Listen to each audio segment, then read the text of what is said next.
تو وہی بتا رہا ہے کہ ورنہ ابتدائی مہاجرین و انصار تو اس معیار پر پہلے ہی کئی بار پورے اتر چکے تھے اور اپنے امتحان میں کامیاب ہو چکے تھے. یعنی جنگ بدر، جنگ احد میں جو لوگ تھے جنہوں نے قربانیاں دی اور جنہوں نے مطلب جہاد کیا، واقعی جہاد کیا. آج تو بٹن دبا کے بات کرتا ہے نا، وہ اس وقت تو جہاد تلواروں کی تھی، سامنے سامنے ہر چیز آمنے سامنے ہوتی تھی. تو کامیاب ہو چکی، جس کا ذکر اس آیت مبارک میں کیا گیا ہے. یہاں دو باتیں بہت ہی اہم فرمائی گئی ہیں اس آیت میں. کون سی آیت میں؟ سورہ توبہ کی آیت نمبر 16 میں دو باتیں بڑی اہم فرمائی گئی ہیں. ایک یہ کہ اللہ کی راہ میں جان و مال سے جہاد کرنا. اہم دو باتیں یہ ہے کہ اللہ کی راہ میں جان و مال سے جہاد کرنا، یعنی آپ کے پاس جان بھی ہے اور مال بھی ہے، تو دونوں کو استعمال کرنا ہے اور آپ کو جہاد کرنا ہے. اور دوسرے یہ کہ صرف اللہ تعالیٰ اور اس کے رسول صلی اللہ علیہ وسلم و مومنوں سے ہی دلی اور رازداری کی دوستی رکھنا مقصد ہے. یعنی دوسرا کام کیا کرنا ہے؟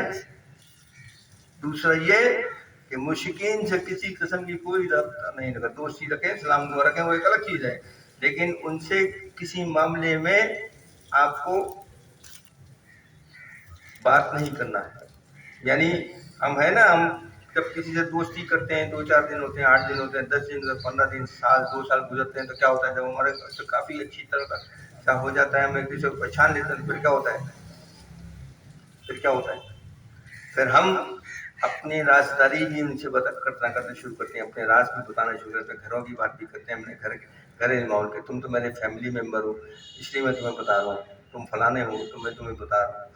وہ کہنے کا مقصد یہ ہے کہ کسی مشرکین سے، کسی غیر مذہب سے، کسی دوسرے آدمی سے آپ کو یہ بات کرنی ہی نہیں ہے، تاکہ آپ دلی محبت رکھو گے تو یہ سب باتیں کرو گے نا. اس لیے اسے دوستی ہی نہیں رکھنی ہے.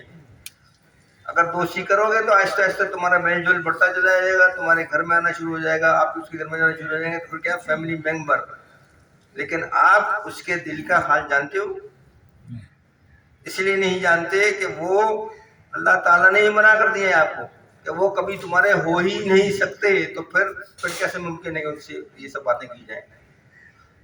آپ کے لیے خطرناک ہے نا. اگر ملکی مفاد کے لیے ایسے دیکھا جائے تو خطرناک نہیں ہے کہ وہ آپ کے راز لے کے چلا جائے. امریکہ آپ کے ٹھیک نشانوں پہ بم مارتا ہے. کیسے مارتا ہے؟ یہ ہمارے والے بتاتے ہیں تبھی تو مانتا ہے، ورنہ امریکہ کی ہمت کیا ہے کہ اس کو پتہ لگ جائے گا یہاں پہ وہ کوئی اتنا بڑا سائنسدان ہے کیا؟ یا ہم نے خائن نائی کو مار دیا. کیسے مارا؟ انہوں نے ٹارگیٹ بتایا نا کہ یہ ہے، اس کے آدمی نے بتایا نا کہ یہ جگہ پہ بھی ہوگا، یہیں پہ بیٹھا ہوا، یہ آدھے گھنٹے کے اندر میٹنگ شروع ہونے والی ہے. امریکہ نے مارا تو مر گیا نا، ورنہ اس کو کیسے پتہ ہے سیٹلائٹ پہ جگہ کوئی سب بیکار باتیں ہیں. تو وہی بتا رہا ہے کہ جب آپ ان سے دوستی کرو گے اور جیسے جیسے ان کے آگے بڑھتے چلے جاؤ گے ان کے ساتھ، وہ آپ کے ساتھ گل مل جائیں گے، آپ بھی گل مل جائیں گے، تو پھر فیملی ممبر ٹائپ کی چیز ہو جائے گی. تو پھر وقت آتا ہے، انسان بتاتا ہے، ہوتا ہے نا تکلیف میں. جب کبھی تکلیف میں ہوتا ہے تو پھر وہ بولتا ہے یار یہ بات ہے، تو کسی کے سامنے اپنے دل کا بوجھ اجرا کرنا پڑتا ہے. وہ پھر اس کے سامنے دل کا بوجھ ہلکا کرتا ہے تو وہ آپ کو دل ہی لے کے اڑ جاتا ہے. سمجھے نا. تو وہی بتایا کیا کہ اللہ کی راہ میں جان و مال سے جہاد کرنا. دوسرے یہ کہ صرف اللہ تعالیٰ اور اس کے رسول صلی اللہ علیہ وسلم و مومنوں سے ہی دلی اور رازداری کی دوستی رکھنا مقصد. یہ کہ کسی مسلمان کے لیے بھی کسی بھی حالت میں جائز نہیں کہ وہ غیر مسلم کو اپنے معاملات میں دخیل اور اپنا ہمراز بنائے. میں نہیں کہہ رہا ہوں، قرآن کہہ رہا ہے. قرآن یہ سب قرآن کی باتیں ہو رہی ہیں ہمارے پاس جو ہو رہی ہیں، کہانی قصے روایت نہیں. قرآن کی جو آیت ہیں ان کے جو ترجمے، ان کے جو تفاسیر ہیں وہ بیان کر رہا ہوں میں آپ سے. کیا؟ دخیل اور اپنا ہمراز بنائے.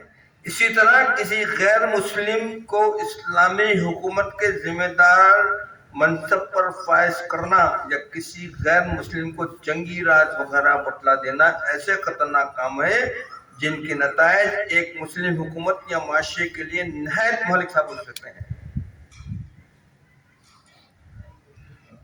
یعنی حکومت میں کسی بڑی پوسٹ کے اوپر بھی کسی غیر مسلم کو فائز نہیں کرنا ہے. سمجھے نا؟ یہ اس کی تفسیر ہے جو میں آپ کو بتا رہا ہوں. نہایت ملک ثابت ہو سکتے ہیں. اسی لیے کسی غیر مسلم سے ایسی دوستی کاٹنے سے ہی سختی سے منع کیا گیا ہے. کیوں؟ آپ جب دوستی کریں گے، یہ سب کریں گے اور ایسا ہوگا تو پھر آپ کے ساتھ چلے گا نا، یہ سب چکر سب چلے گا نا. ہاں، کہ آپ اگر کسی کو دوست بناتے ہیں، پھر بولے وہ اگر نوکری کے لیے پریشان ہے، آپ کسی اچھے پوسٹ پہ آپ بولے یار میں کرتا تیرا کام، کوئی مسئلہ نہیں، آ جا، بٹھا دیتے. آج یہی ہو رہا ہے نا. ہاں، یہی ہو رہا ہے نا کہ سب ایسے بیٹھے ہوئے کہ آپ کو پتہ ہی نہیں کہ یہ مسلمان ہے بھی یا نہیں. تو وہی اللہ تعالیٰ نے پہلے ہی ان سب چیزوں سے منع کر دیا ہے، کیونکہ اللہ تعالیٰ کو سب پتہ ہے. آگے فرماتے ہیں اللہ تعالیٰ سورہ توبہ کی آیت نمبر 18 میں اللہ تعالیٰ فرماتا ہے کہ دیکھیں اس کا اپوزٹ کیا بتا رہا ہے اللہ تعالیٰ. اس کا اپوزٹ بھی بتاتا ہے نا کہ اپوزٹ کیا ہے اس کا. دیکھیں وہ بھی بتا رہا ہے اللہ تعالیٰ. انما یامر مسجد اللہ ہے من آمن باللہ والیوم الآخر وقام الصلاۃ وآتوا الزکاۃ ولم یخش الا اللہ فعسى اولئک ان یکونوا من المہتدین. سورہ توبہ آیت نمبر 18 اللہ تعالیٰ فرماتا ہے حقیقت میں تو اللہ کی مسجدوں کو وہی آباد رکھتا ہے جو اللہ اور آخرت پر ایمان لایا اور نماز پڑھتا رہا اور زکوٰۃ دیتا رہا اور جس نے خدا کے سوا کسی کا ڈر نہ مانا. تو ایسے لوگوں کی نسبت توقع کی جا سکتی ہے کہ آخرکار ان لوگوں میں کیا شامل ہوں گے جو منزل مقصود پر پہنچے. کیا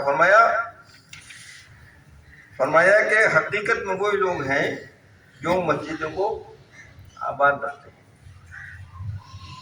اور روز آخرت پر اللہ پر اور روز ایمان لاتے ہیں، نماز پڑھتے ہیں، زکوٰۃ دیتے ہیں اور خدا کے سوا کسی سے نہیں ڈرتے. جو اہم بات جو اس میں ہے وہ یہ ہے کہ خدا کے سوا کسی سے نہیں ڈرتے. سمجھے نا؟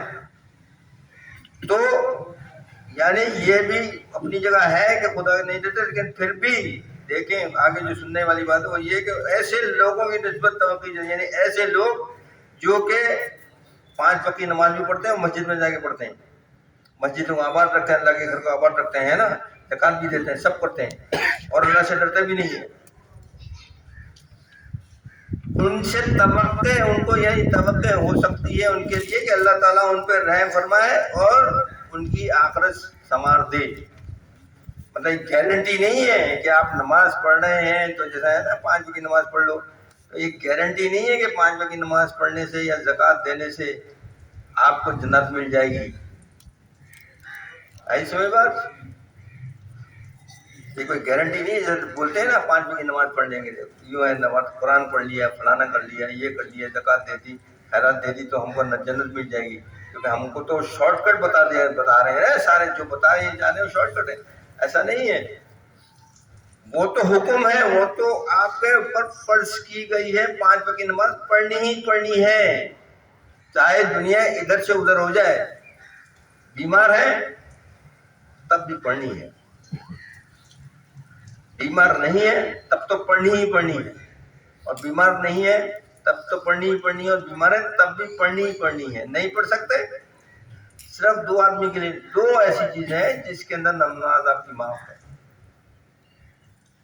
2 ہی ایسی چیزیں ہیں جن کا نماز معاف ہے. یا تو آپ بے ہوش ہیں،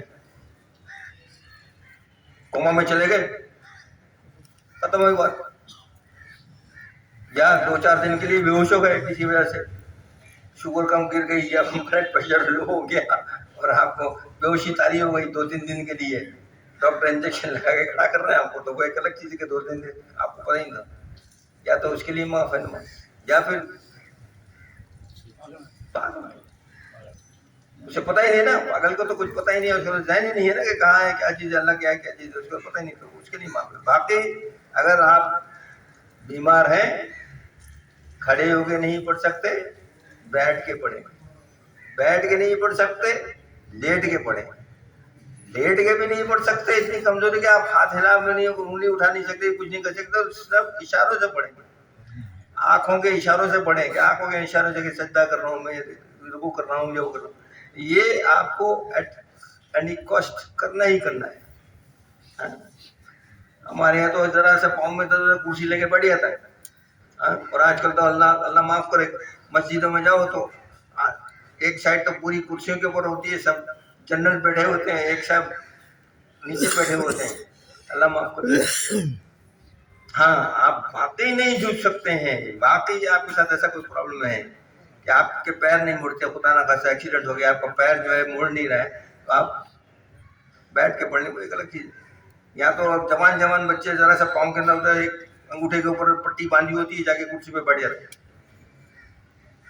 تو یہ سب چیزیں ذہن میں رکھیں.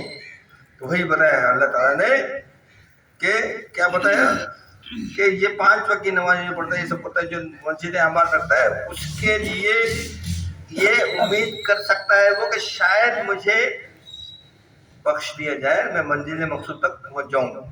کہنے کا مقصد یہ ہے کہ مشرکین کا تو اللہ تعالیٰ کی مسجدوں کو آباد کرنے کا سوال ہی پیدا نہیں ہوتا.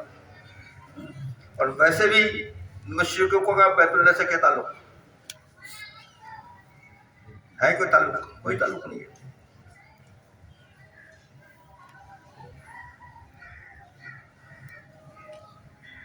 مساجد کو مسجد کو مسجد بھی پڑھا جا گیا ہے. بس مسجد